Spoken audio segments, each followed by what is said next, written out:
Buenas tardes. Bienvenidos a la charla de Clara Grima.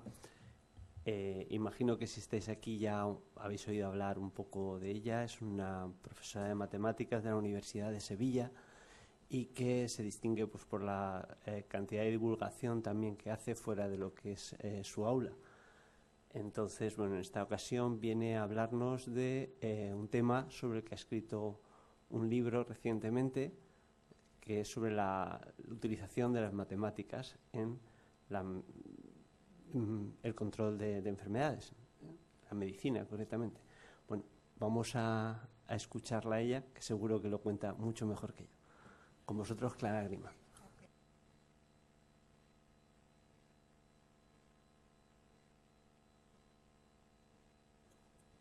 Sí, que me voy a quedar aquí todo el rato porque no tengo micro de esos de Moderna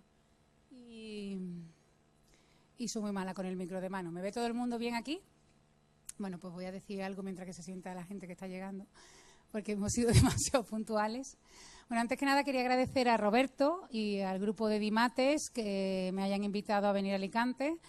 Me encanta Alicante, ya he venido muchas veces con Salvador Segura, que está ahí sentado, y me encanta el arroz de Alicante, aunque tengo que decir que esta vez vengo sin tiempo para comerme un arroz, cosa que no me voy a perdonar, pero vendré otro día con tiempo para tomarme un arroz de Alicante, que como yo digo son los mejores del mundo y me da igual si hay un valenciano en la sala.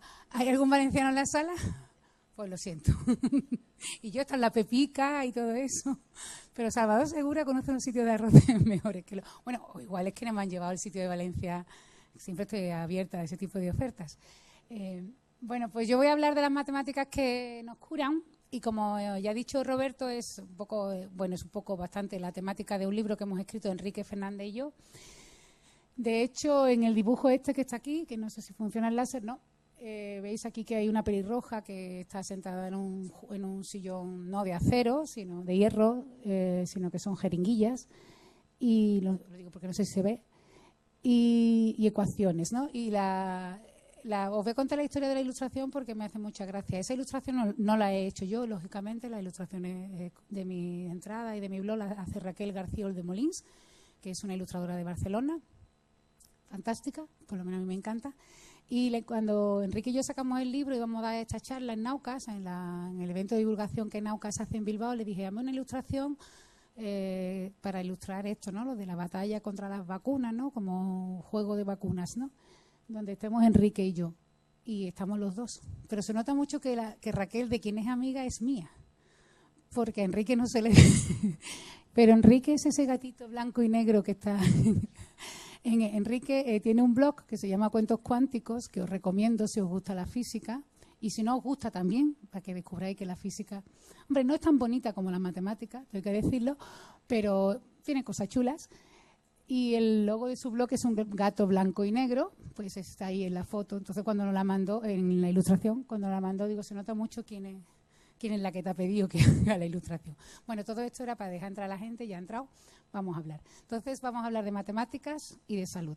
Cuando unos le plantean que vamos a hablar de matemáticas y salud, no sé si voy a coger el micro de mano. Un momento.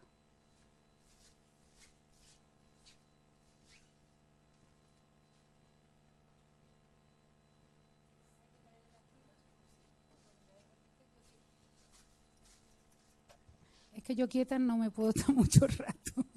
Ya me está entrando hormiguilla en la pierna.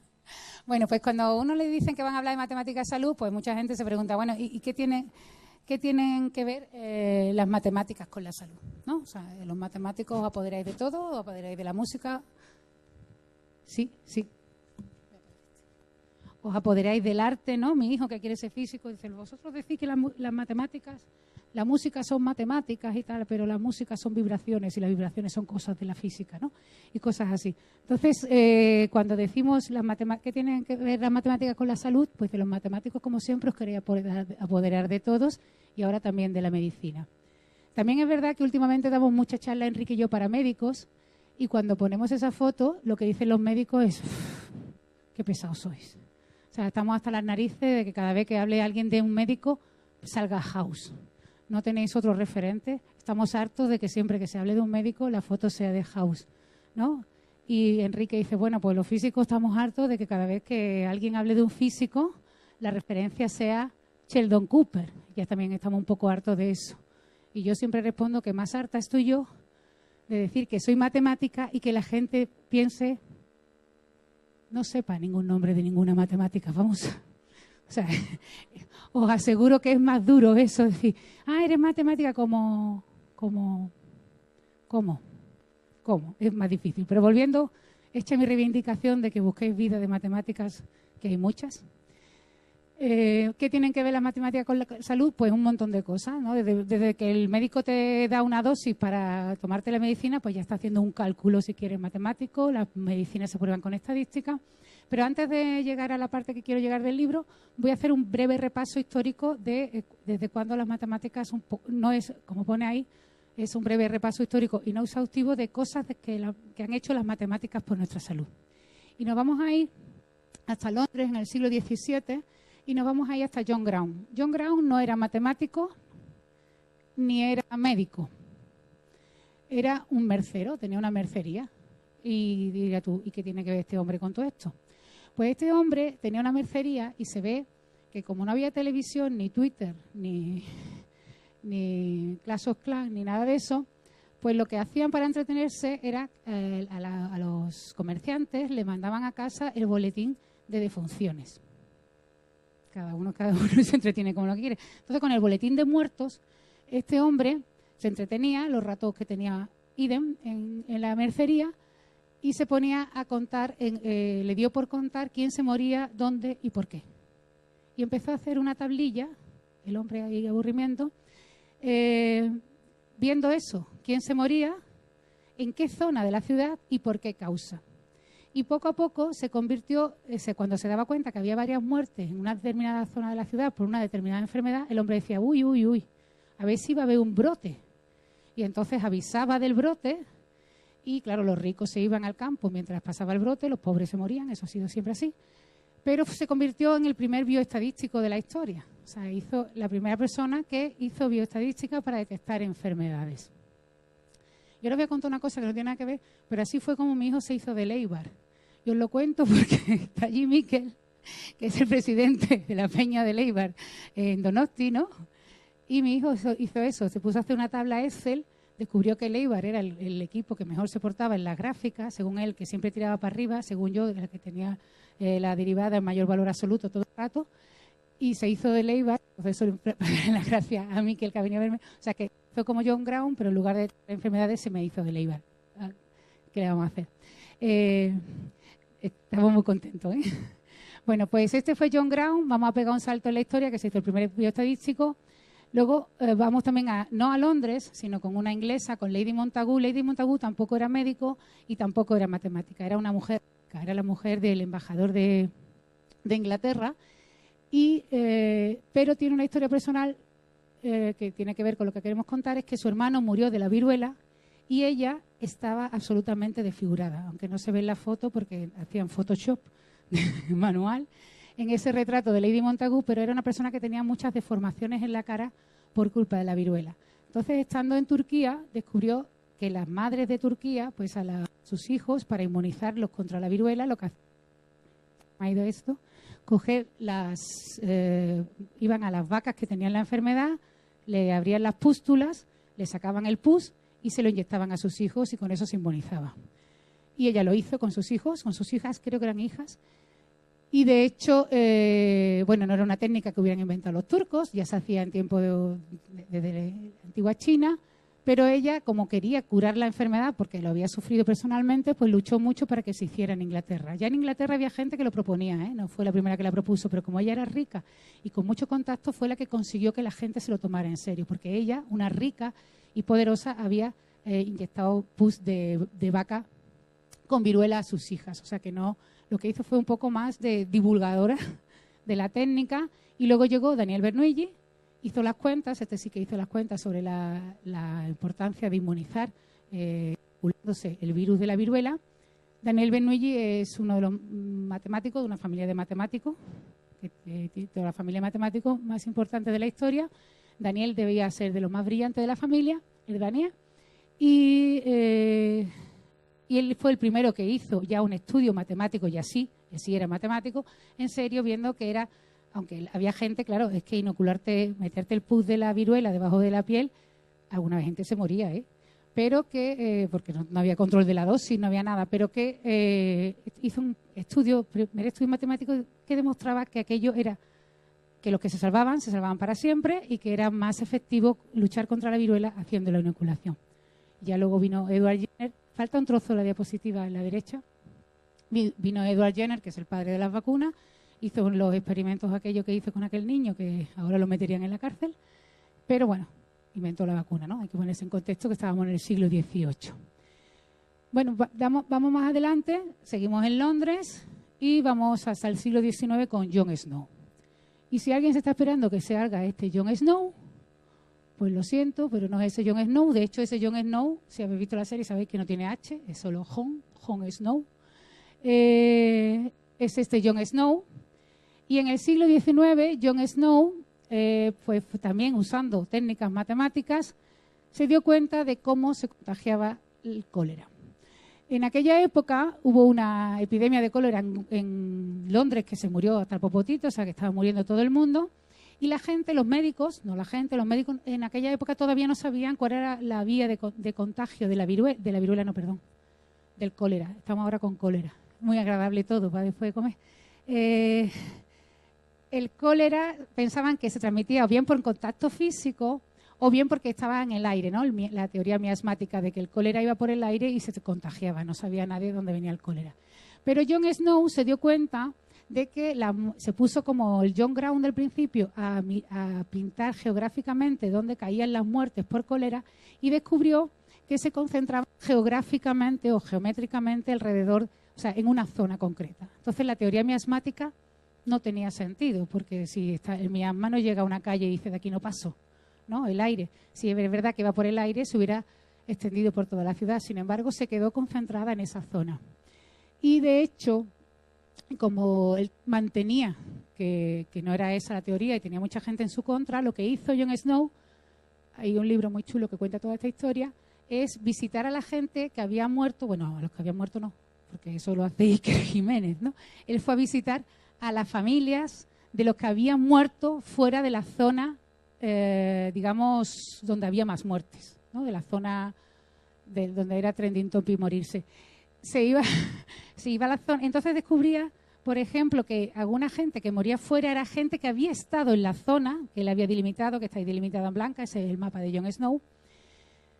Era gente que había estado en la zona blanca visitando a algún familiar que se había muerto, ¿no? Para los entierros y tal. Y había una señora que se había muerto también fuera de la zona blanca, que él fue a visitar, que ni había estado en la zona, ni tenía ningún familiar que se hubiera muerto en la zona.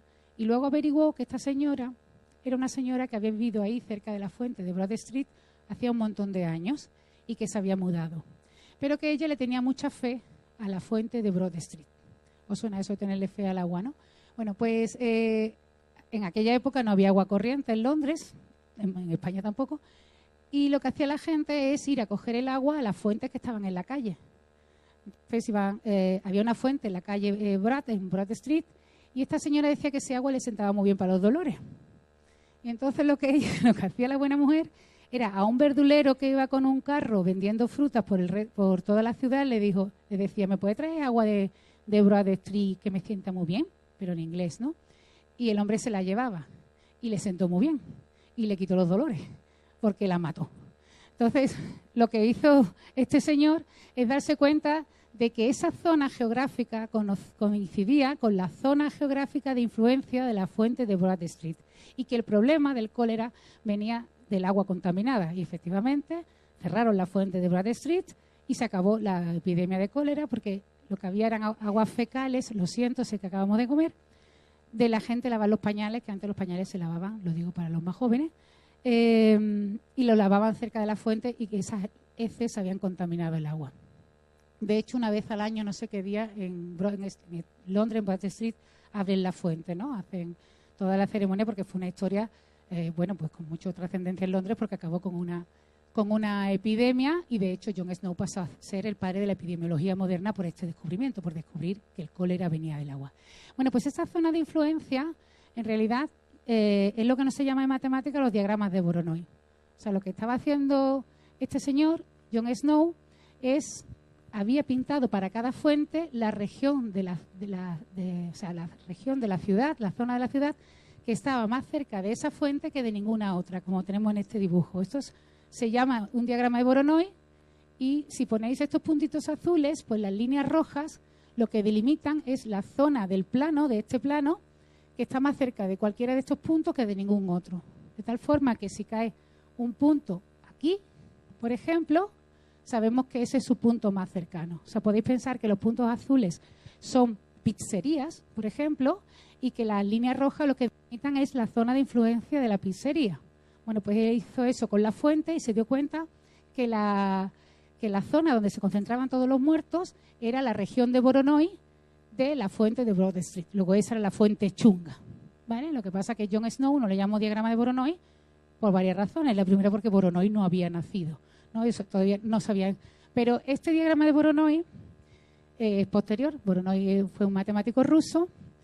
Se utiliza, pues, por ejemplo, para lo de las pizzerías, y se utiliza en un montón de aplicaciones. Por ejemplo, también se puede utilizar cuando se hacen procesadores de voz, ¿no? De que tú dices una palabra. Cuando tú dices una palabra, normalmente el teléfono, lo voy a decir así, los informáticos que tengan piedad de mí, lo voy a decir así muy suavecito, cuando se graba un reconocedor de voz, de esto que tú le dices, hola mamá, voy a comer, y lo escriben, básicamente lo que tienen dentro es como un diccionario con las etiquetas de las ondas, ¿no? Bueno, tienen un diccionario de palabras, ¿vale? Para no marear demasiado.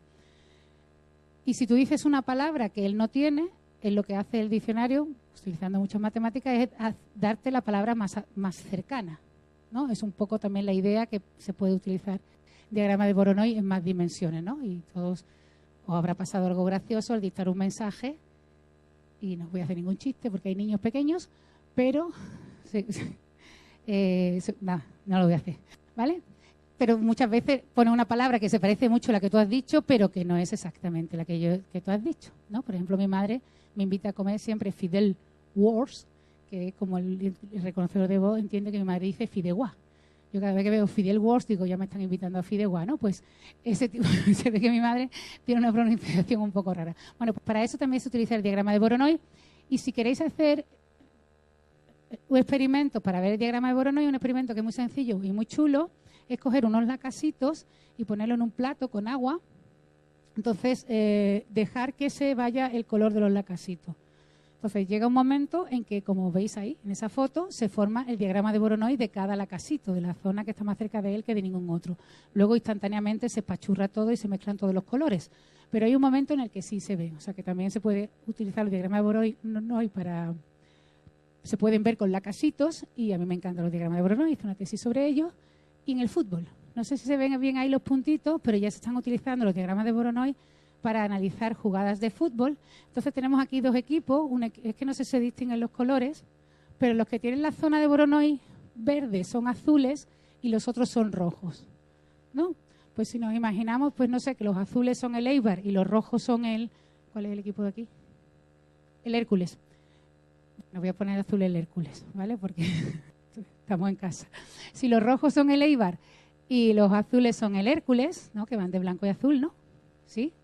¿Qué equipo diríamos que está mejor posicionado? El Hércules. Porque las regiones verdes, el Hércules es el azul. Las regiones verdes son las del Hércules. Ocupan más área del campo y además tienen una condición que es bastante interesante, que es que son conexas. Bueno, conexas, que no están separados.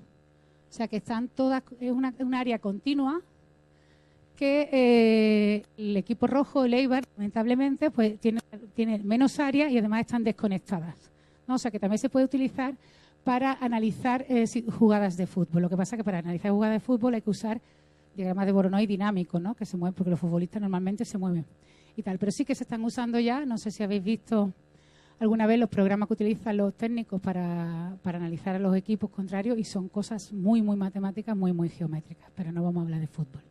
Y nosotros en nuestro grupo de investigación trabajamos con biólogos, a pesar de que sean biólogos. ¿Hay algún biólogo en la sala? No, era un chiste. Y estos biólogos hicieron este trabajo que es muy chulo, a mí me encanta, que lo que hacen, si os fijáis, las células lo hacen con tejido epitelial de la ala de una mosca o con fibras musculares. Entonces, básicamente, cuando estudian las fibras musculares y los tejidos musculares, y las fibras epiteliales, pues básicamente la estructura es muy parecida a un diagrama de Voronoi. Porque, claro, el diagrama de Voronoi es un concepto que es natural. ¿Qué pasa con los lacasitos? ¿Qué pasa si ponéis muchas burbujas de jabón juntas?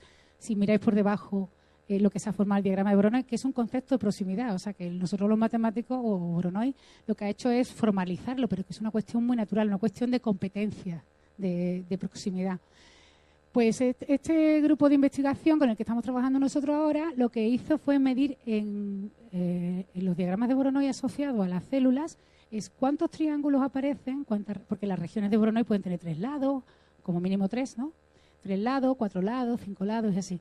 Entonces ellos medían me parece chulísimo, en un tejido sano, qué porcentaje de triángulos había, qué porcentaje de figuras, o sea, de regiones con 4 lados, qué porcentaje con 5 lados, con 6, con 7. ¿Y para qué sirve esto? Aparte de que es muy chulo. Pues porque si te viene un tejido donde esa estructura se ha roto, es porque está pasando algo raro. Y normalmente viene asociado, no tiene por qué, a un crecimiento tumoral. Cuando viene un crecimiento tumoral, la competencia se descompensa y entonces va ganándole terreno a las otras células. O sea que simplemente, para mí es poesía pura y dura, mirando la geometría del número de polígonos de cada lado que tiene un tejido, el porcentaje, uno puede detectar que hay una anomalía. No significa que luego esté asociado a un tumor, pero sí que indica que hay algo que está compitiendo demasiado o demasiado por mucho o demasiado poco. Y eso está hecho todo con diagrama de Voronoi y en eso estamos trabajando, por ejemplo, Alberto Marquillos con ellos, ahora con células tridimensionales, estamos haciéndolo hemos empezado con las mósculas, a ver si lo digo, con las glándulas salivares de la mosca de la fruta. Y sí, yo tampoco sabía que las moscas de la fruta tienen glándulas salivares, pero sí las tienen. Y lo que estamos haciendo es lo mismo, usar diagrama Voronoi en 3 dimensiones para estudiar cómo es una glándula salivar, qué porcentaje de cada tipo de células tiene una célula buena para compararla con alguna que tenga anomalías, pero ya con células tridimensionales, no epiteliales, que son planas. Bueno, sigo adelante. Esto no es histórico, esto es lo que estamos haciendo ahora mismo Alberto y yo con Luisma Escudero y su grupo de investigación. O sea que nosotros tenemos amigos biólogos y les hablamos. Un beso. Beso, David. Y bueno, y ya un poco más, simplemente por resaltar la figura de Florence Nightingale. Ella sí era enfermera y ella también, gracias a las matemáticas, pues pudo demostrar algo que a vosotros parecerá muy evidente, que es un soldado con una herida de bayoneta encima de una caca es peligroso. Y uno dice, pues claro, pues no estaba tan claro. En aquella época ella era una chica que desde pequeñita le gustaba mucho también hacer tablas de estadística, como John Brown y como mi hijo Ventura, pero quería ser enfermera. Entonces, cuando llegó a la guerra de Crimea, consiguió ir a la guerra de Crimea. Fue la primera vez que el gobierno británico mandó a mujeres al frente. Cuando llegó a la guerra de Crimea, vio que los soldados estaban básicamente sobre una cloaca. Habían puesto el hospital de campaña sobre una cloaca, les venía bien a los muchachos, dieron por aquí mismo, ¿qué va a hacer? Y cuando llegó Florence Nightingale, pues en el suelo lo que había eran cacas. O sea, iba a decir mierda, que suena peor, pero para que sepáis que no, que eran cacas, que eran heces, que no eran pelusillas de estas que salen debajo de la cama. Eran mojones, vamos. Y entonces, no sé si me explico, ¿no? Porque muchas veces me pongo así muy técnica y no se me entiende, ¿no? Pues ella dijo, esto no puede ser bueno. Y entonces hay que limpiar esto. Y lo primero que hicieron fue limpiar y se dedicó a coger datos y luego quería convencer con sus datos de que limpiar el hospital era bueno.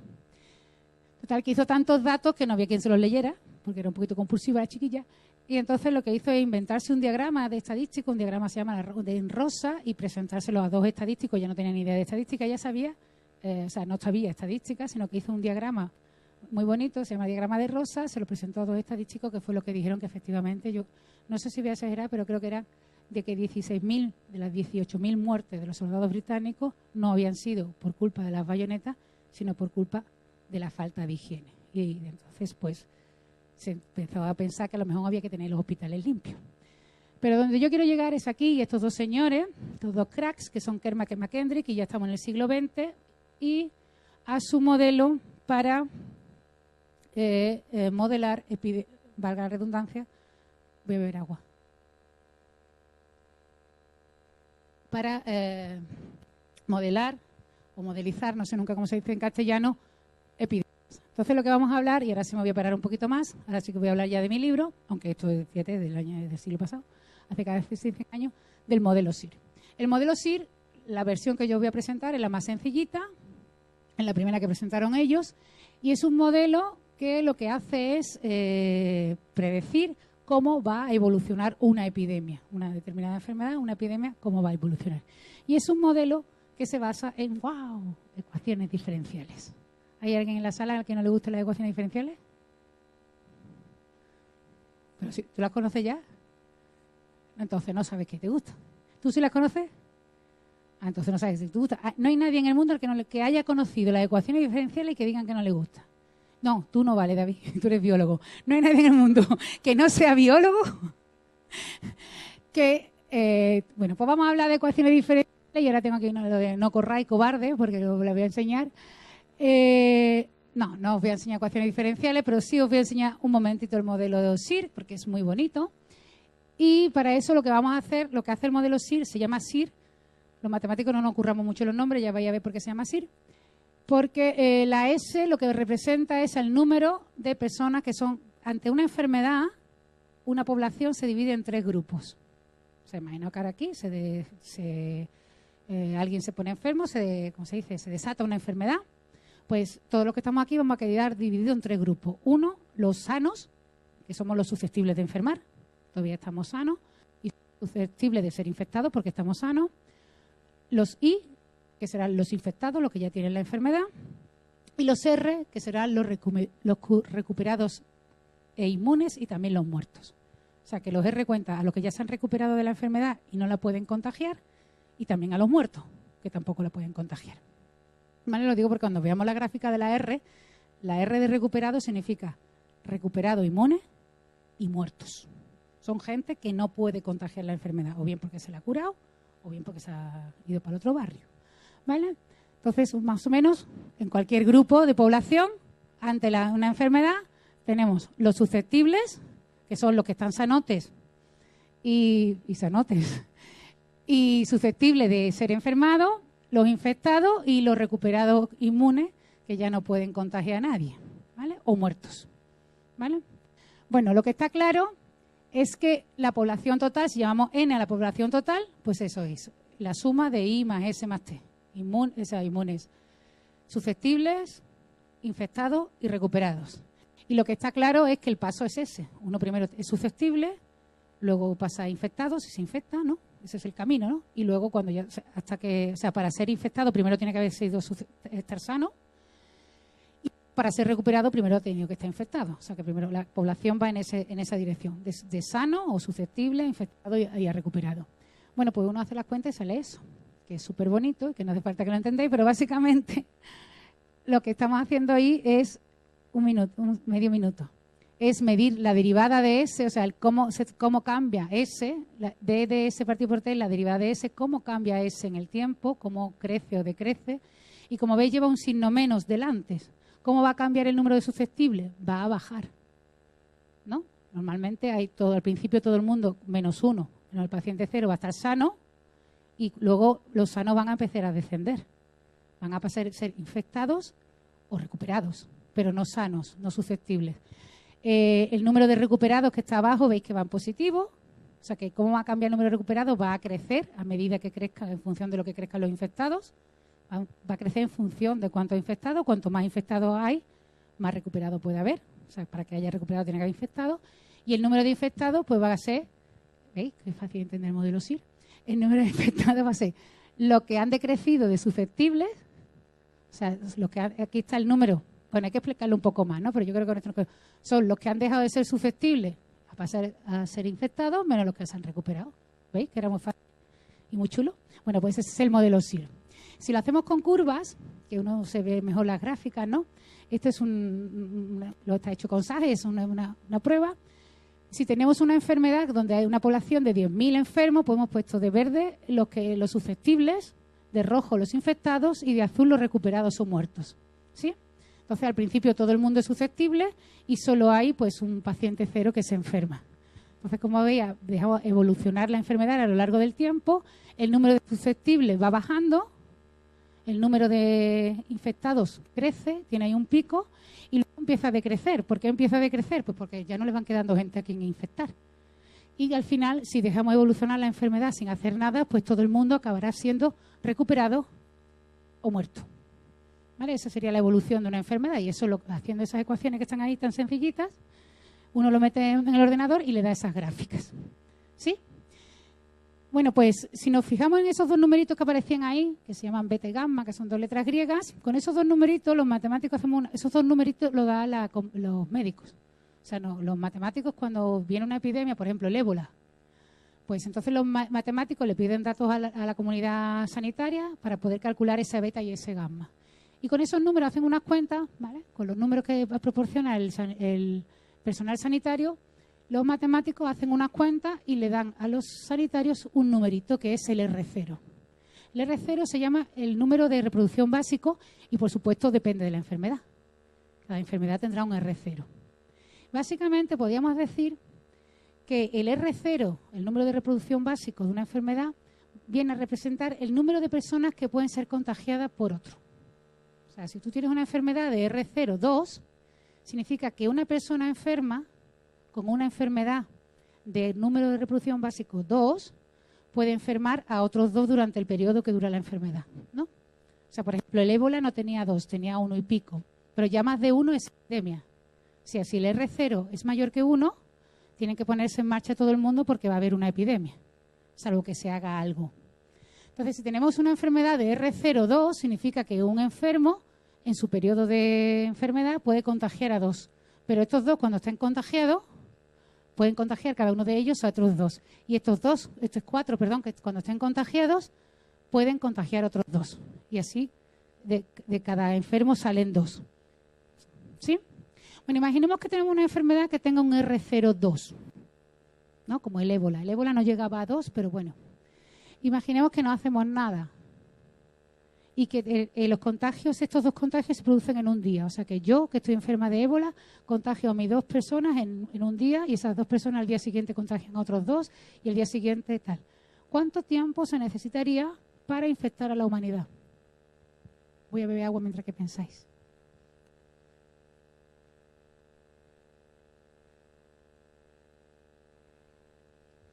Cada uno contagia a sus 2 contagiables en un día. ¿Cuántos días hacen falta para contagiar a la humanidad? La humanidad son 7.000 millones, pues no, más o menos. ¿Cuántos días hace falta para que una enfermedad de R02 contagie a la humanidad entera? 33 días.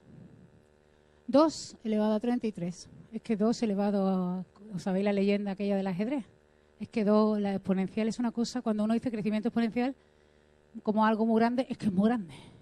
Tela de grande. O sea que una enfermedad de R02 tardaría 33 días, bueno, en esas condiciones tan redonditas que yo he dicho, ¿no? Que cada contagio tardará un día. O sea que es muy rápido. O sea, 2 elevado a 33 es un número muy, muy grande.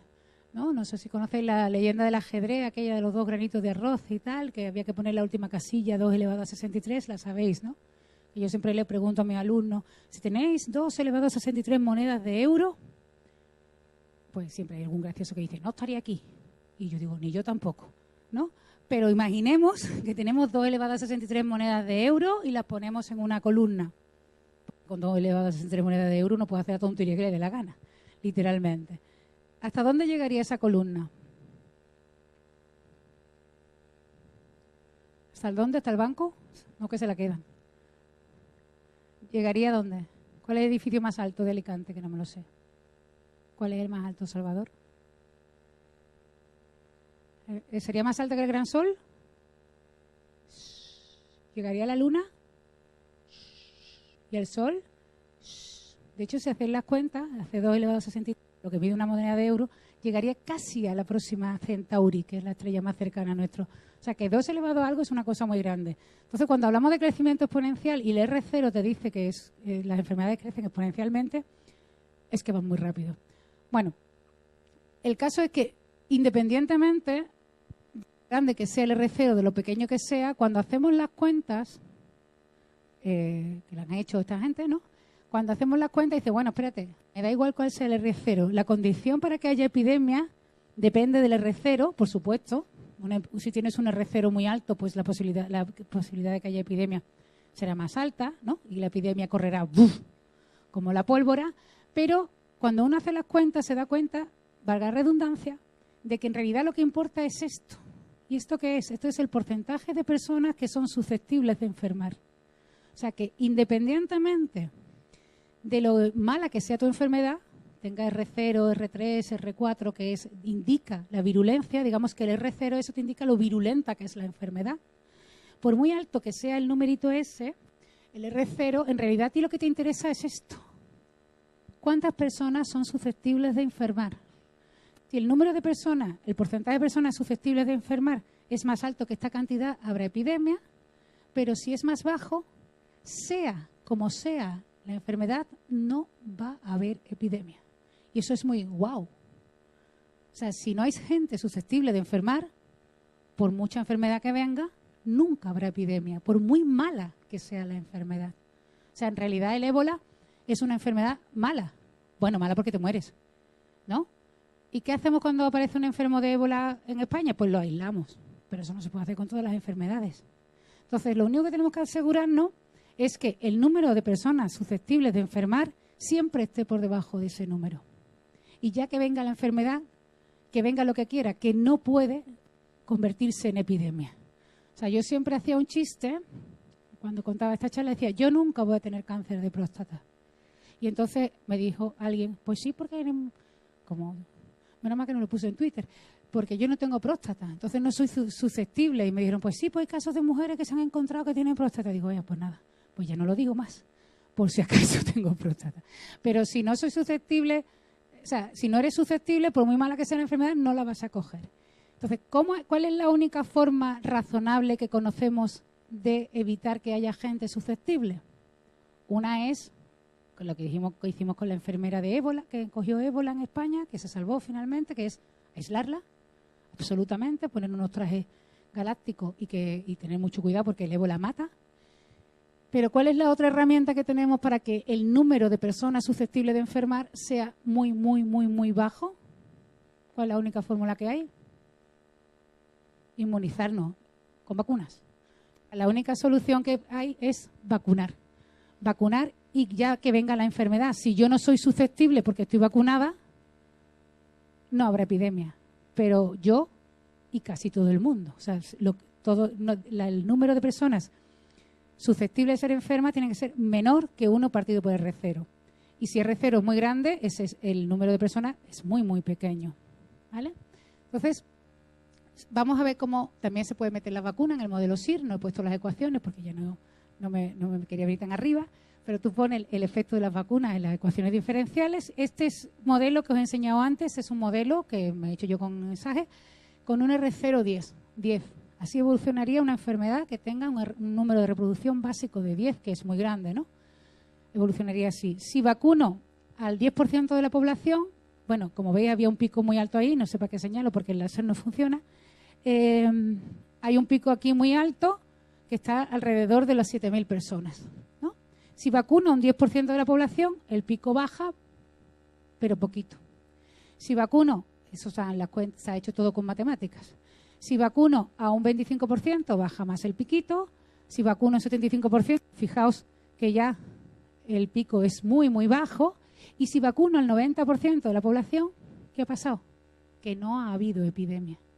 O sea, no ha habido epidemia, sino que todo el mundo se ha quedado sano. O sea, que entonces las mismas ecuaciones que te dicen cómo evoluciona la epidemia, te dicen que si no hay, si el número de personas susceptibles es muy bajo, por debajo del 10% en este caso, por muy chungo que sea el R0, y este lo es 10, no habrá epidemia.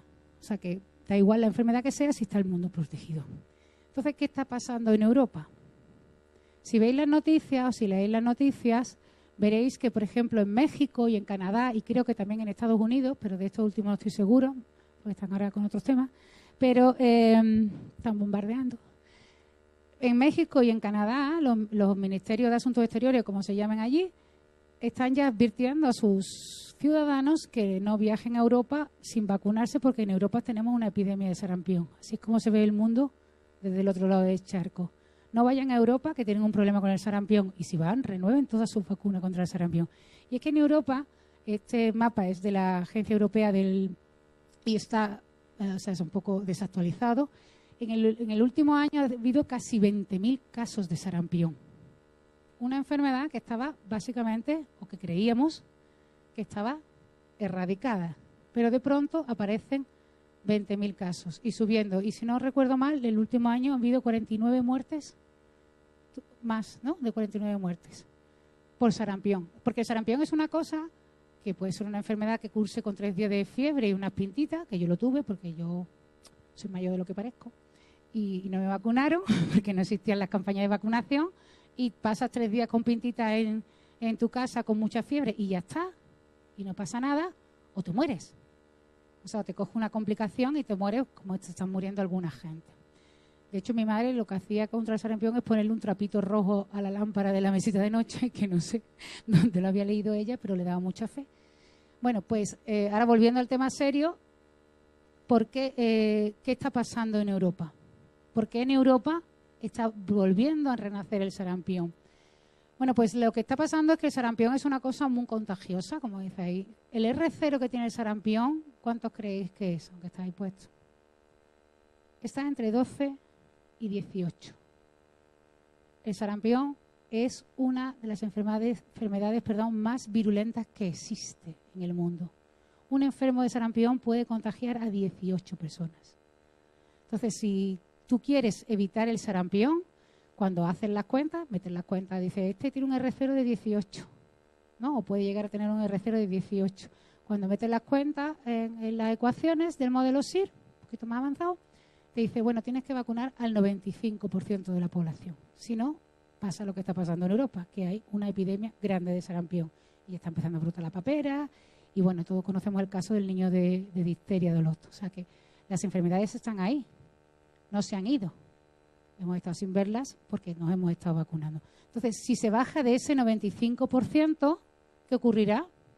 Que habrá epidemia. Y ese 95% tiene que ser a cualquier escala. Es decir, en España estamos muy bien vacunados. Si no lo miráis en el mapa, el verde, la intensidad del verde indica la tasa de vacunación en segunda dosis contra el sarampión. Y España es un país muy bien vacunado por ahora. Y de hecho los movimientos antivacunas en España todavía no hacen demasiada mella. O sea que somos un país que tiene está muy bien vacunado, muy bien protegido. Los problemas los tienen en Francia y en Italia, que tienen menos campañas de vacunación. Pero lo que decía, para evitar el sarampión, las epidemias, hay que vacunar al 95% de la población. En cualquier escala. Es decir, no vale que esté vacunado el 95% de España. Tiene que estar vacunado el 95% de España. Pero si te quedas en tu comunidad, tiene que estar vacunado el 95% de tu comunidad.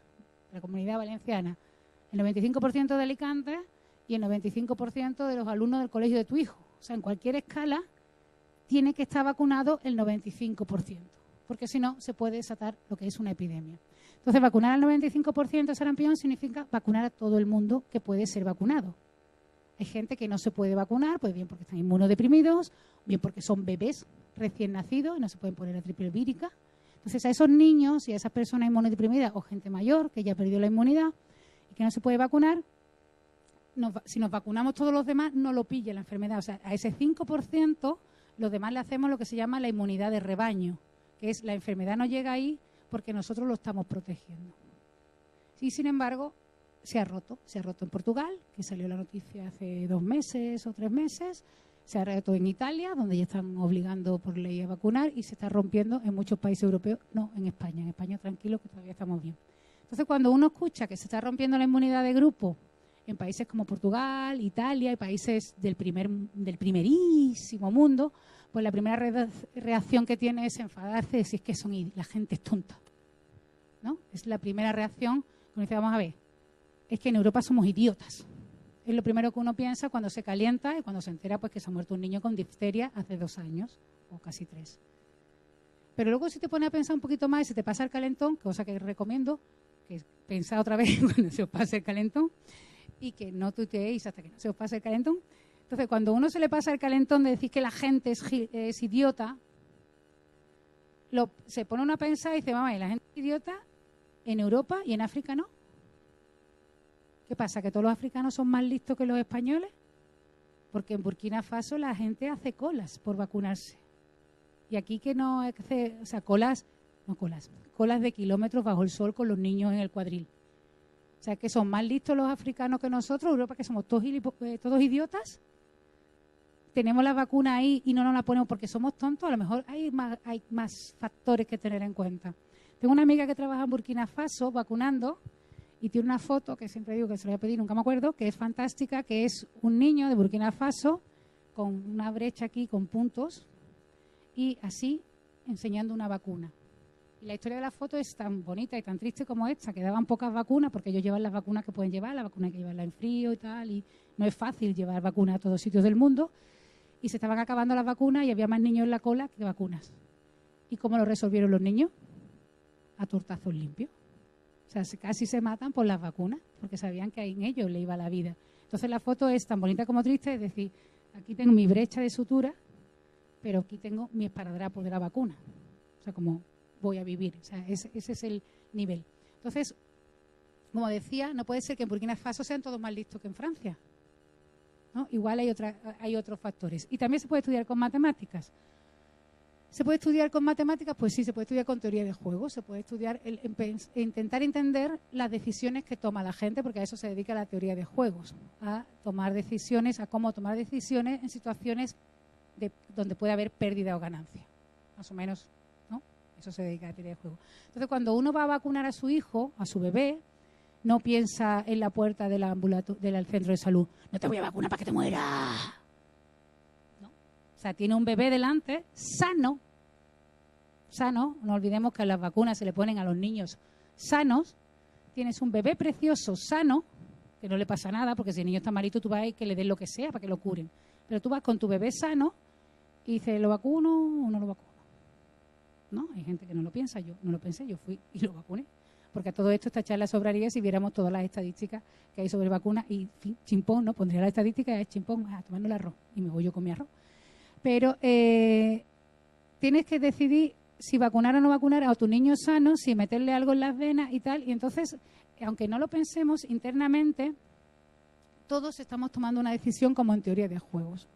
Lo voy a explicar con el ejemplo que yo le pongo a los chavales del instituto, que es lo de la invasión zombie. Imaginaos que se desata una invasión zombie, ¿no? Que no es difícil, si veis la noticia, creérselo, ¿no? Bueno, vale, ya. Imaginaos que hay una invasión zombie en España, ¿sí? Entonces, pues nada, el que te tocan no sé cómo va lo de los zombies porque no me gusta la película de zombies, pero sé que están de moda y por eso aprovecho el tirón. Imagina que hay una invasión zombie y que si te toca te conviertes en zombie. Imaginemos que pues, lo primero que abrimos es un especial de Ferrera explicando por dónde va la invasión zombie. Esa es la primera medida que se toma en España contra todo. Y el Ferrera, ¿no? A dar la noticia. Y después de que, mientras que el Ferrera está ahí haciendo 20 especiales, pues una científica, porque será una mujer, claro, pues encuentra una vacuna, ¿no? Porque para eso las mujeres somos más listas, ¿no? Y dice, tranquilo, que no pasa nada, que tengo una vacuna, no, que tengo una vacuna que te la pones y ya te puede tocar zombie, ¿no? Que no eres susceptible de zombificar. Pero en eso, a la vez, sale una famosa en la tele que dice, uy, la vacuna antizombie es que dan unas ojeras, pero en su idioma que no me sale. ¿Vale? Esa es la situación. Hay una enfermedad muy chunga, hay vacunas, está Ferrera por ahí también, pero no nos hace falta para la ecuación. Vacuna, o sea, zombies, una vacuna y una famosilla diciendo que las vacunas antizombies dan ojeras, que es una cosa pues tan absurda como decir que las vacunas triple vírica dan autismo, pero alguna gente se lo cree, ¿eh? Y tiene el mismo sentido que esta afirmación. Pues depende a quién se lo digas.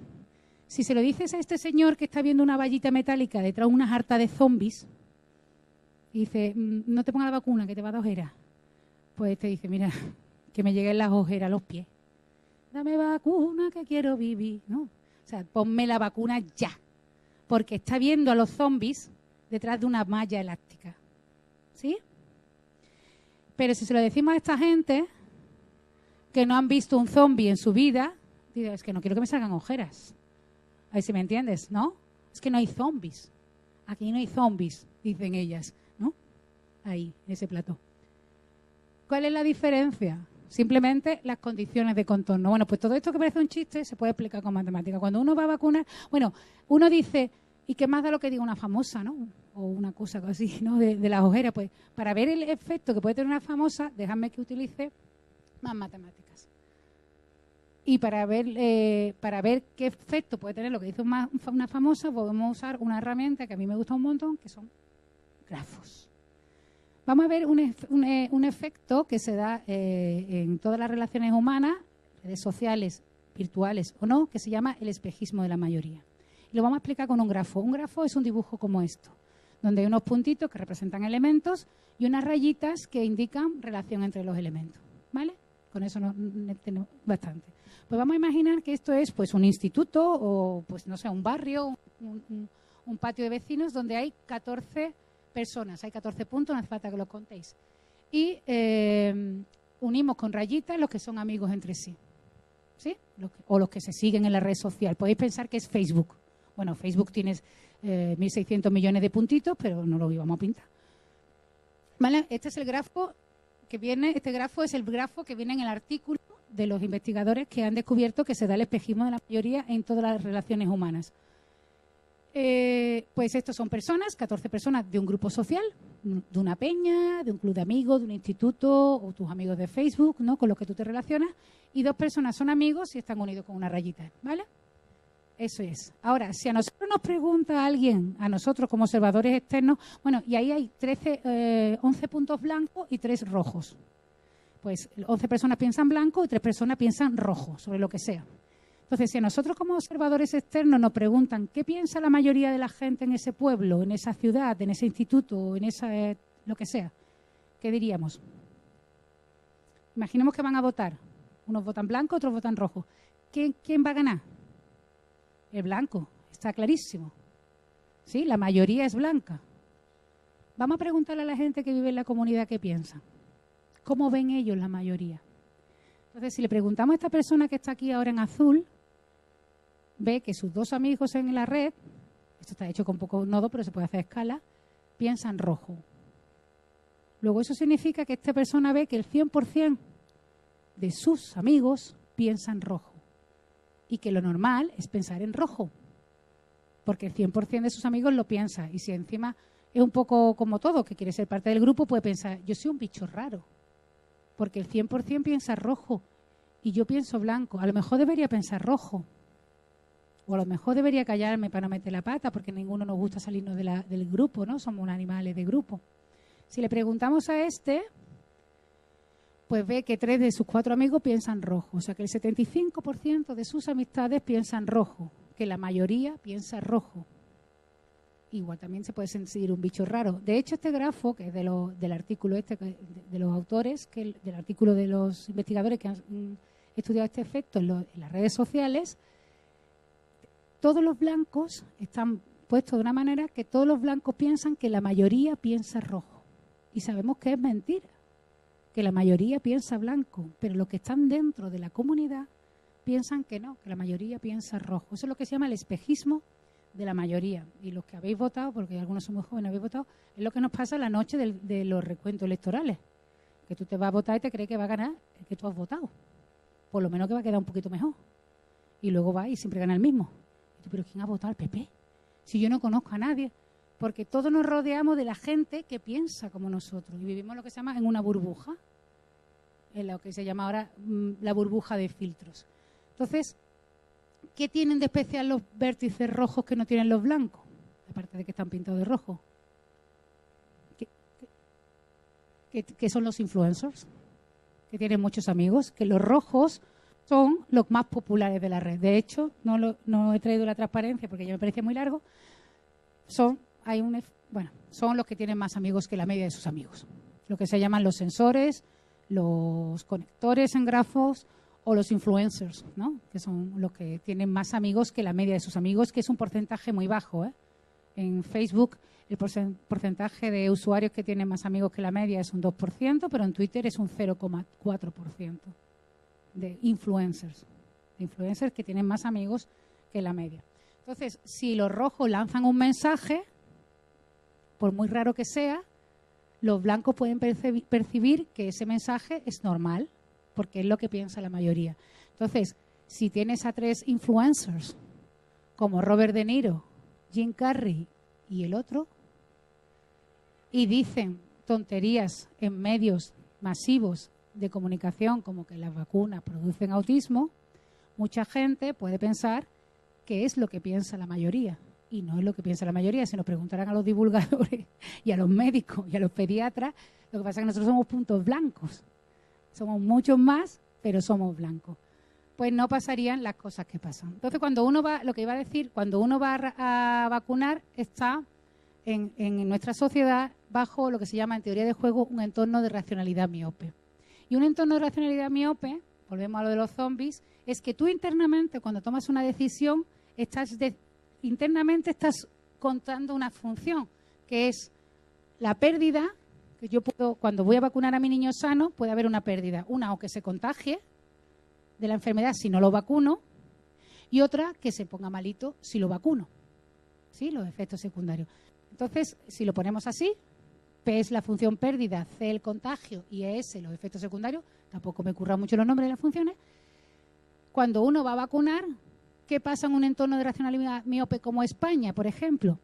Que la C no se ve, que no vemos a los zombies.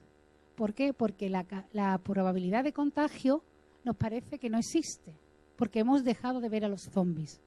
Y hemos dejado de ver a los zombies gracias a unas campañas de años y años y años de vacunación que han tenido a los zombies apartados de nosotros, pero los zombies están ahí.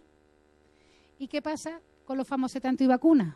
Que si empiezan a hablar y tienen muchos medios que le dan voz, pues uno cuando va a vacunar dice, ¿para qué lo voy a vacunar si no hay zombies y le van a salir ojeras? O sea, esto parece muy ridículo, pero es un poco la decisión que se puede tomar. Y el problema es que uno puede pensar, bueno, pues en un entorno de racionalidad miope no se debe dejar a los padres que decidan. Y wow. ¿Vale? O sea, si tú dices, vivimos en un entorno de racionalidad miope, que es el nuestro, no es Burkina Faso, no es Etiopía, en Europa es un entorno de racionalidad miope por esto, porque llevamos muchos años vacunándonos y ya no vemos a los zombies, bueno, ya sí empezamos a verlo en algunos países, pero se han dejado de ver los zombies durante algún tiempo, pues lo que te dicen es el sentido común, dicen, en un entorno de racionalidad miope no puedes dejar que la gente decida por sí sola si vacunar o no vacunar. Hay que obligar a vacunar, como están haciendo en Italia, como están haciendo en Francia. Y entonces viene la matemática y te dicen no, porque si obligas a vacunar, pues produce rechazo y entonces habrá más gente, crecerá el movimiento antivacunas. Bueno, esta es la noticia de muere el niño de 6 años. Bueno, esto lo quería ver para los más jovencitos. Eso que pasa con las vacunas de que se producen autismo, que luego dan esta noticia, sirven para muchas cosas. Si el Rubio pone un tuit como este de que he puesto el Rubio porque es el que más se conoce, ese tuit puede encontrar la cuenta de cualquier influencer de gente joven o similar, que resaca, oye, pero mereció la pena, pues puede parecer que es normal beber hasta emborracharse para pasárselo bien. Y no es normal, es tan absurdo como lo de las ojeras y los zombies. El alcohol es malo para los adolescentes y para los adultos, y luego hay noticias como esta. La pregunta, vuelvo a lo que volvía, que no me acuerdo que estaba esta transparencia aquí. ¿Obligamos a vacunar? Por una parte te dicen que no, pero por otra parte ya hay un montón de estudios matemáticos que dicen, que te prueban que si tú dejas que una población en un entorno de racionalidad miope decida por sí mismo, se acaba con la inmunidad de grupo inmediatamente.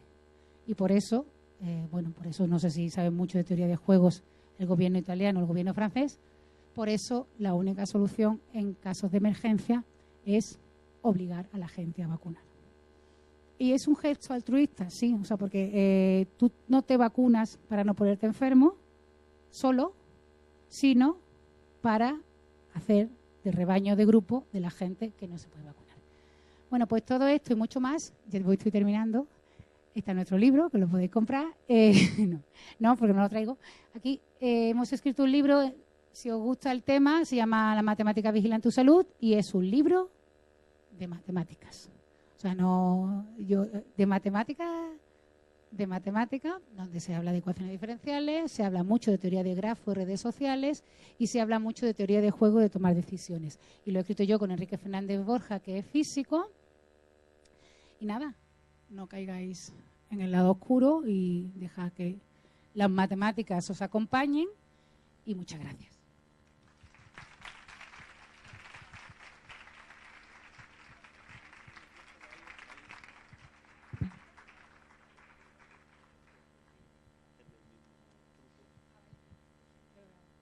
¿Alguien quiere hacer una pregunta? A ver si nadie quiere hacer una pregunta, no hace falta que ponga la pila.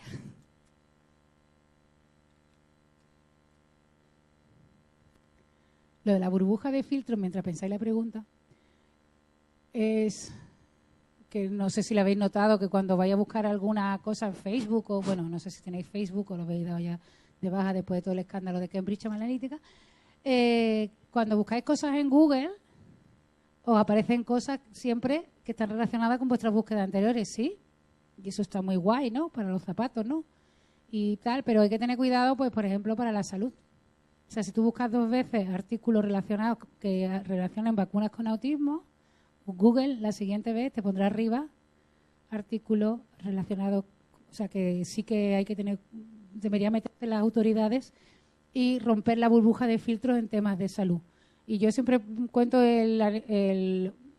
pongo como ejemplo, Enrique Fernández Borja es físico teórico, y si él pone en Google lo de que es físico teórico tiene que ver con lo que voy a contar ahora, agujeros negros sin pelo, los artículos que le aparecen son todos de física teórica y cosmología.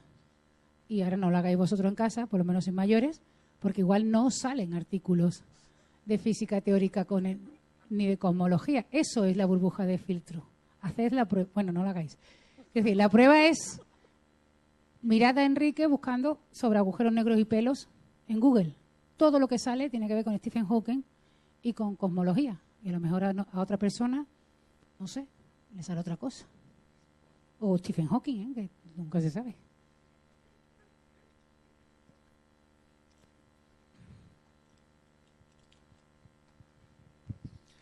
Al final no me ha quedado claro si se ha demostrado que exigir o obligar a que se ponga la vacuna es positivo o es contraproducente. Y si hay otras medidas como el del gobierno australiano que lo que hace es... Los impuestos, ¿no? Aumenta los impuestos o no le permite ir a las guarderías, etcétera, etcétera, ese tipo de medidas. Los artículos estos que he puesto uno nada más de la teoría de juego vacuna, todos dicen que si no los obligas, o sea, si no es obligatorio vacunar en un entorno de racionalidad miope, lo que pasa es que no son teoremas, son pruebas que hacen, se pierde la inmunidad de grupo, así, inmediatamente. O sea, porque son enfermedades, estamos hablando de enfermedades como el sarampión, que tiene un R0 de 18. Y los artículos que hemos leído sobre que es negativo obligar son de psicología y psicología, o sea que no son matemáticos, pero que en estudios de encuestas, si tú a la gente la obliga a hacer algo, le produce rechazo, ¿no? Pues será pues la tercera ley de Newton. Si aprietas, el otro te vuelve, ¿no? Y hay gente a la que no le gusta tal. Y de hecho, pero todo esto ya son artículos de opinión y psicología, o sea, no de psicología, sino de opinión, porque la psicología sí es una cosa que tiene su estadística. Los movimientos antivacunas en Europa, en España casi no existe, ¿eh? O sea que tenemos que estar tranquilos, pero alertas. Es muy bajo. Normalmente son de gente que están en que tienen lo que se llama el síndrome de la nevera llena, ¿no? Que tienen la nevera llena, que son muy antisistemas, y entonces se han puesto anti-vacunas, anti-ciencia. Si estás en Twitter, tú lo sabes, Y ahora hay una moda de beber el agua cruda, sin cloro, porque el cloro es malo. Yo vengo de Bangladesh, vete allí y dile a la gente que bebe agua contaminada, que tú no te bebes el agua sin cloro porque te hace daño el clorito, ¿no? O sea, todo esto viene asociado a movimientos antisistema y que se quieren poner antisistema de todo y va en un sistema de vacuna, pero no existe casi en España. Volviendo a la pregunta, los estudios matemáticos dicen que sí, que se pierde la inmunidad de grupo si no se obliga, y los estudios sociológicos, psicológicos, dicen que obligar tiene efectos contraproducentes en la vacuna. ¿Qué hay que hacer? Pues informar, y a mí lo de Australia me parece maravilloso, subirle los impuestos a la gente que no vacuna a sus hijos, porque si no dejas al niño entrar en el colegio, que es la medida que está tomando Italia, ostras, es que el niño tiene unos padres antivacunas y encima no tiene amigos, y es un niño. O sea que al final la medida le hace daño al niño, porque posiblemente, como son gente con recursos, que es lo que quería decir, le harán el homeschooling le darán clase, no lo escolarizarán, le darán clase profesores en casa y tal, y al final que sale perdiendo por todos lados es el niño. O sea que lo de no dejar ir al colegio, hombre, yo como madre no quiero que vayan al colegio, pero si piensas como persona ajena que está mirando a un niño, encima de que no lo han vacunado, encima lo van a aislar del colegio, porque son gente muchas veces que van a poder hacerlo. Entonces, ¿qué se hace? Pues yo creo que informar, y ya me estoy repitiendo, y subir los impuestos a la gente que no vacuna a sus hijos. Literalmente. Bueno, y que no puedan entrar a los coles, claro, eso es muy peligroso. Si quieres me dejas el micrófono y ya. ¿Qué opinas tú de la polémica sobre el virus del papiloma humano, de la vacuna contra el virus del papiloma humano? Porque hay mucho rechazo también hay mucho rechazo, incluso de algunos médicos, ante esta vacuna. Pero eso fue al principio porque hubo una niña a la que le dio un telele, ¿no? Que además la niña tenía problemas médicos anteriores y tal. Ya se han puesto, igual David tiene más datos, no sé cuántos millones de dosis se han puesto ya de vacuna de papiloma humano, ya se ha demostrado que es absolutamente segura. De hecho, como ahora voy mucho congresos de vacuna porque me invitan, todos los datos que yo he escuchado es que es segura y que ya, es que no me acuerdo, hay un mogollón de dosis, y lo que estamos recomendando, y que yo voy a hacer la semana que viene, es vacunar a los varones. O sea, no solo que es segura para las hembras, en España ya está recomendada para las hembras, para las chicas, sino que ya se recomienda muy fuerte para los varones, o sea, porque ya se han detectado pues cáncer de boca, cáncer de garganta, que están relacionados con el virus de papiloma humano, no voy a dar más detalles, pero ya todos los médicos están, o sea, lo que yo he escuchado y lo que yo he leído es que es segura, que la chica esta es verdad que le dio un telele, pero que es verdad que era una chica que tenía problemas anteriores a la vacuna y que no pasa nada. Y de hecho sé que hay jovencitos, yo no me la he puesto, pero por lo visto no duele casi. ¿Alguien se la ha puesto aquí? No duele, ¿a que no? Es que también había por ahí un bulo, es que duele mucho. No duele, ¿a que no? Mira, que hay muchos que se la han puesto. O sea, mis hijos la semana que viene, que son 2 varones, si lo he dicho bien, 2 chicos, van a vacunarse contra el virus del papiloma humano, porque tú no sabes qué relaciones sexuales y tal va a tener en el futuro. Y estamos hablando de una vacuna contra un cáncer. O sea, que lo que te produce es un cáncer. O sea, que hasta económicamente a un país le interesa más gastarse el dinero en vacunas. Ya no estamos pensando en salud ni nada así bonito y humano, sino económicamente, desde el punto de vista pragmático, es más barato pagar vacunas de papiloma humano para todo el mundo que curar cánceres. O sea, ya no solo desde el punto de vista económico, ya desde el punto de vista humano, pues fíjate. No sé si David sabe más que yo de esto.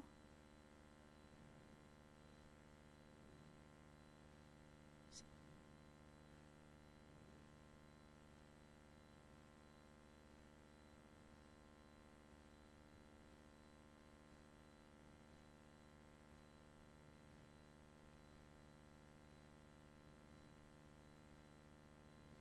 Vale, pues yo lo pondré en Twitter y en Facebook porque tú me lo vas a pasar, ¿verdad?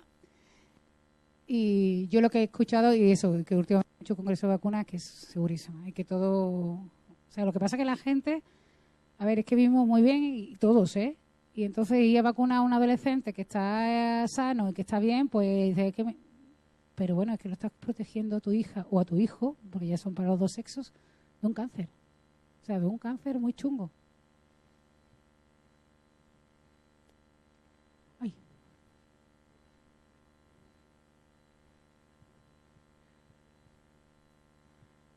Pues estamos haciendo morfogénesis de las células, de la estructura, este lo digo bien, Salvador, de las glándulas salivares de la mosca de la fruta, que mi nivel de biología fue que la primera pregunta es, ¿la mosca de la fruta tiene glándulas salivares? Es hacerlo ya con glándulas tridimensionales humanas, pero digamos que el camino en ese sentido lo va marcando los IPs biólogos me está preguntando con los biólogos, ¿no? Lo van marcando los biólogos, que son los que más o menos ven. Tratar ya con tejido humano. Bueno, supongo que antes de humano pues pasaremos por otro bicho que no sea humano. Las moscas de la fruta son muy bonitas. A mí me gusta. Pero no lo sé. Es que estamos un poquillo atascados porque pensábamos que eran diagramas de Voronoi. Un segundito, voy a hablar con Salvador de Geometría Computacional. Que creíamos que eran diagramas de Voronoi tridimensionales, pero no, son una mezcla, o sea, se van enrocando, no son exactamente diagramas de Voronoi tridimensionales, sino que lo tenemos que ir haciendo por capas y mirando cómo se van engarzando. O sea, que estamos ahí un poquito atascados porque no nos acaba de salir el modelo.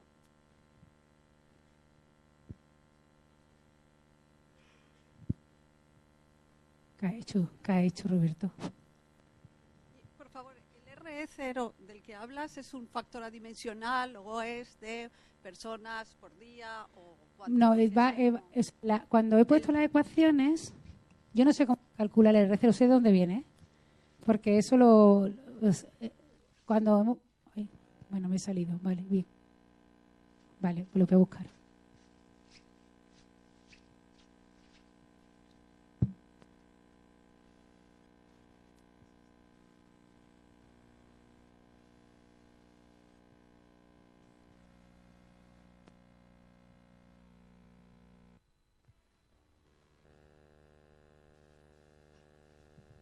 Cuando el R0 viene de beta y gamma, beta es la probabilidad de enfermar cuando hay un contacto entre un sano, un susceptible y un infectado. Entonces, esa probabilidad depende de la estación, de la enfermedad, depende un montón, no sé cómo se hace. Pero hay que tener en cuenta un montón de factores. O sea, esta beta es, bueno, aquí se ve mejor, es la probabilidad de que cuando haya un cruce, o sea, un contacto o algún tipo de intercambio de fluidos o lo que sea, depende de lo que haga falta para enfermarse, entre un susceptible y un infectado, la probabilidad de enfermar, que no tú puedes estar con un enfermo y no enfermar. ¿Vale? De hecho, este es el modelo más simple porque si veis aquí se considera que todo el mundo se mezcla con todo el mundo. Eso no es cierto, es el modelo más simple de decir. Luego hay que meter más, o sea, la gente se relaciona con los que están cerca, hay que meter teoría de grafo, hay que meter otro tipo de cosas. Este es el modelo más simple. Bueno, pues esta beta, como digo, es la probabilidad de que un sano se infecte al tener contacto del tipo que sea. Y esta gamma es la probabilidad de recuperarse o morir si estás infectado. O sea, la probabilidad de pasar de infectado a recuperado. Y eso también pues depende de estación, de virus, o bacteria, de la gente que produzca la enfermedad, no sé cómo lo hacen. Y de ahí se saca el R0. Pues es un número adimensional que depende de un montón de factores. Se hace exactamente. Con los datos que dan los médicos. Nosotros de eso no sé cómo ni idea. Vamos.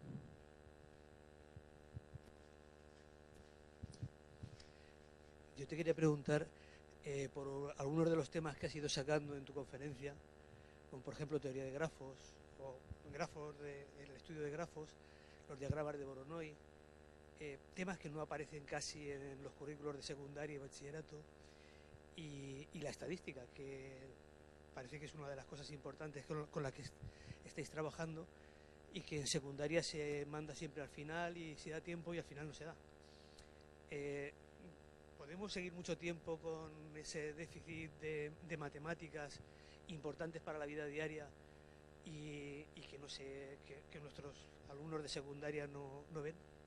Hombre, yo me alegro que me haga esta pregunta. ¿Cuánto tiempo tengo? O sea, esa es la pelea que tenemos muchos profesores y matemáticos en general, con, bueno, no sé si esta cosa se debería hablar delante de los estudiantes, pero las voy a hablar, con los programas con lo que se enseña, de qué matemáticas se enseñan a nivel de primaria y secundaria. Y entonces, pues en la mayoría de los casos, no en todo, porque hay profesores de secundaria muy razonables, se insiste mucho en el carácter instrumental, o sea, en los algoritmos.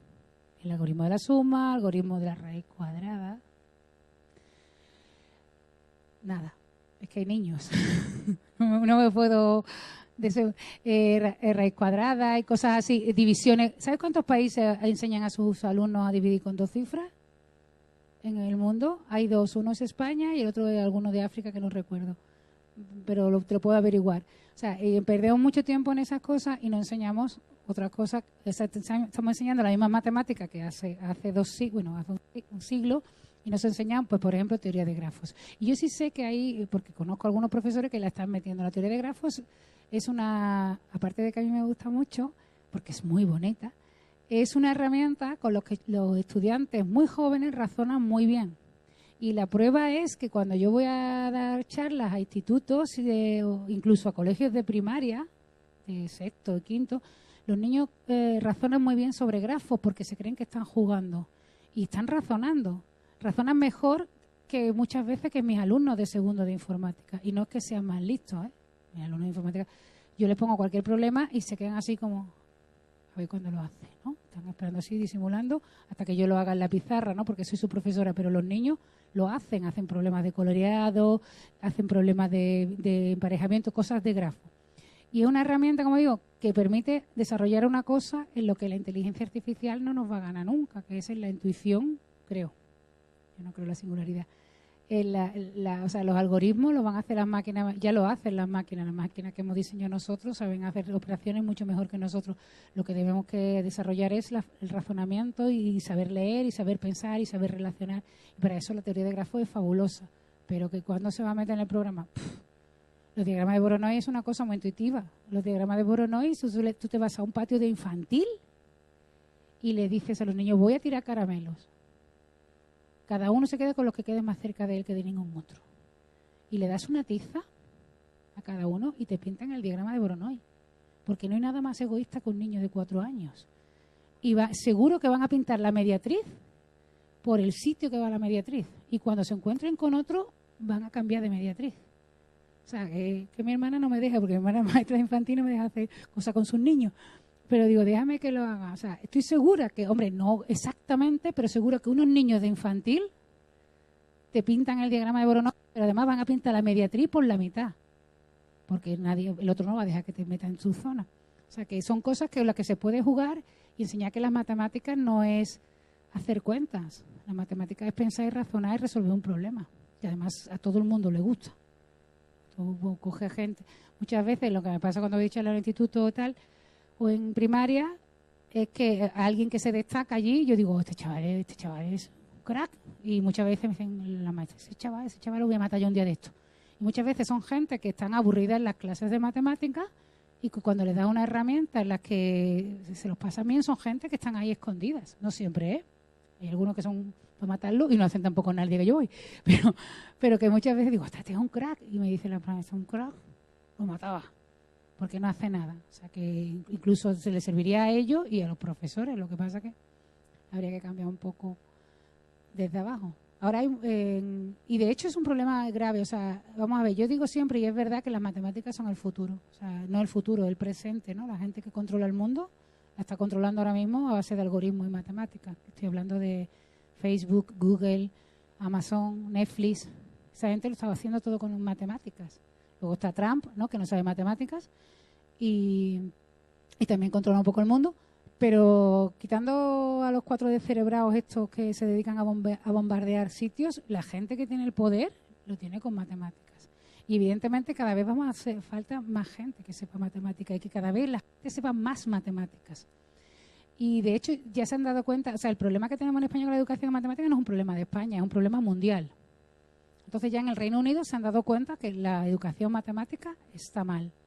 Y además tienen un problema, el problema se va agravando porque ¿qué pasa con los matemáticos que ya no quieren ser profesores?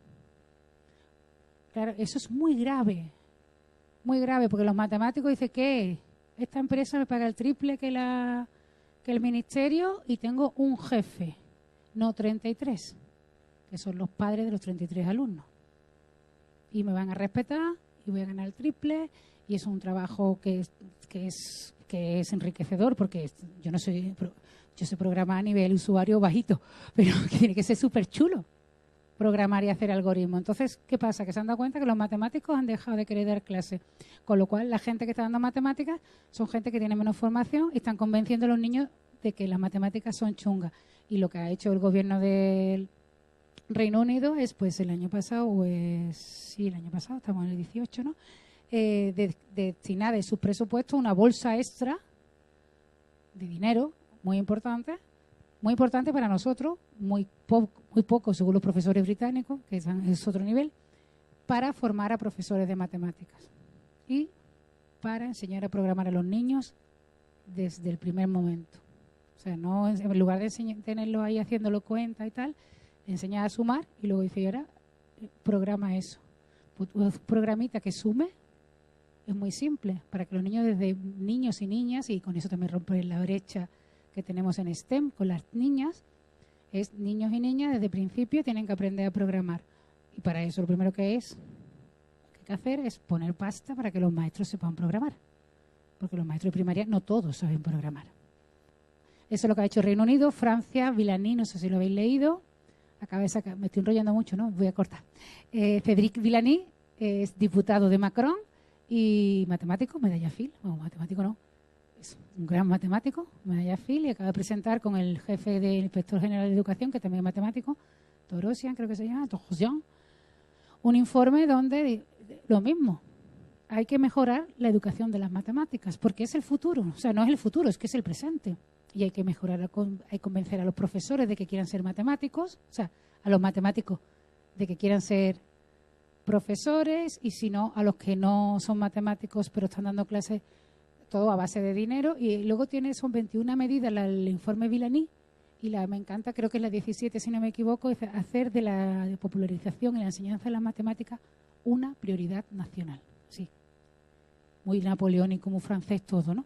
Que algunas veces los franceses por algunas cosas molan. O sea, pues, o sea que evidentemente hay un problema con la matemática, el mundo se está poniendo las pilas y aquí pues, ya sabes, seguimos esperando. De momento, bueno, yo sé que a Francisco Marcellán, el presidente de la Real Sociedad Matemática Española, lo dejaron hablar en el Congreso, en la comisión que se formó de educación, y él hizo se puede leer, está en la página de la Real Sociedad Matemática Española, y leyó un informe bastante razonable, pero lo que pasa es que le dejaron hablar en la Comisión de Educación y ya está, y donde proponía medidas muy, muy, muy razonables, ¿no? Algunas le he puesto yo en Twitter y me he tenido que ir de Twitter 2 o 3 días. He tenido que salir de Twitter y no leí Twitter en 2 o 3 días porque había una medida que no entra en magisterio nadie que no haya hecho el bachillerato de ciencias. Y dije yo, me parece muy bien. Y me tuve que salir 2 o 3 semanas hasta que pasara el chaparrón. O sea que las medidas, esa es la respuesta, pero bueno, esa es la respuesta de la gente en Twitter, que no importa nada. Es decir, aquí en España no se está haciendo nada, que yo sepa, nada. Y es un problema, ¿eh? Muy gordo, claro. Pero bueno, que en España tenemos ya que estamos, el problema que tenemos en España es que no tenemos vocaciones científicas, pero es que no la vamos a, porque los científicos que tenemos los estamos o explotando o echando. Me he puesto muse. Sí. Y eso le viene estupendamente a mucha gente para atacar a la universidad pública. O sea que al final, ¿tú sabes quién va a salir escaldado de todo esto? Las universidades públicas. O sea que jiji con el máster, pero que a esta gente no le pasa nada. Al final, los que salimos escaldados en las universidades públicas, que ahora para comprar cualquier chorrada tienes que pedir 3 presupuestos, no sé qué. O sea, para nosotros, para el ministerio, somos presuntos delincuentes. Bueno, lo sabéis todos los que estáis aquí, que trabajáis en la universidad. Tú eres un presunto delincuente hasta que demuestres lo contrario. Pues ahora con lo del máster, pues otra vez más. Ahora vamos a tener que mandar los exámenes, yo qué sé, escaneados. Aquí que menos hemos suspendido gente que sabíamos que no iba a tener beca. Y se ha ido a su casa llorando. El alumno no, la profesora. Porque tiene una responsabilidad, pero bueno. Me voy a callar que voy a acabar muy seria. Preguntarme algo alegre.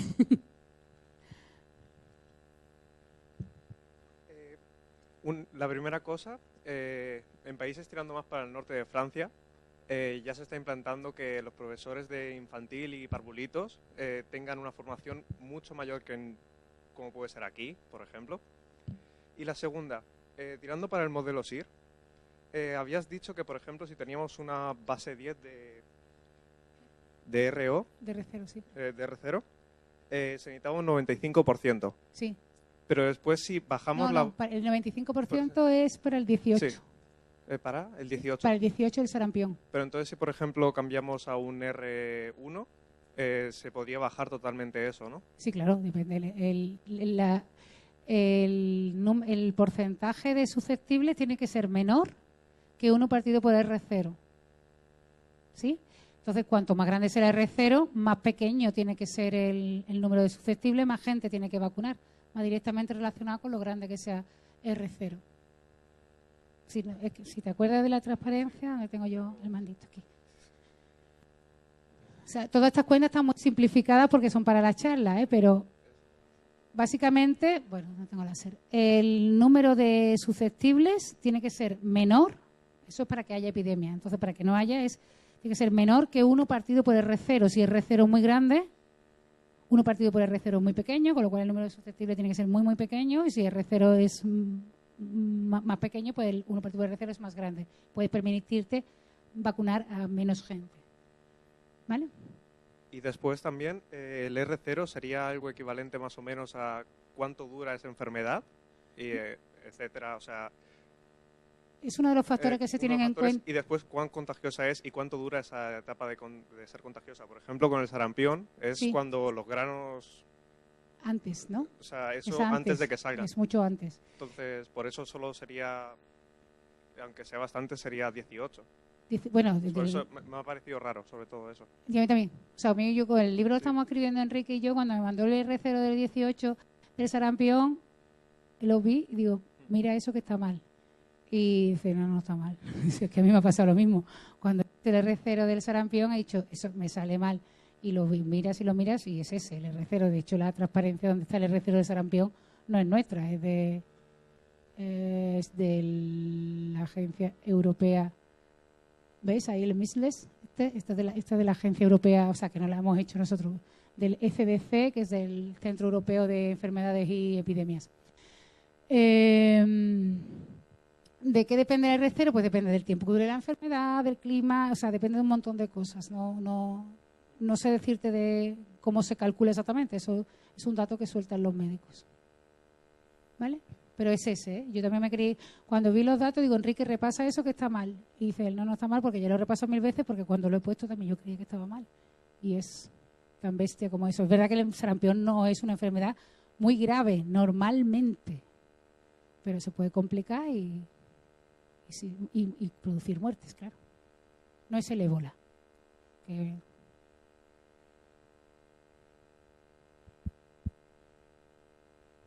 ¿Una pregunta más? Yo no doy más charla de enfermedades, que me pongo muy triste. El próximo día es la matemática y el fútbol. Algo así más. La matemática y las fiestas populares. Bueno, pues muchas gracias por asistir a la charla y vamos a darle un aplauso, ¿no? Gracias a vosotros.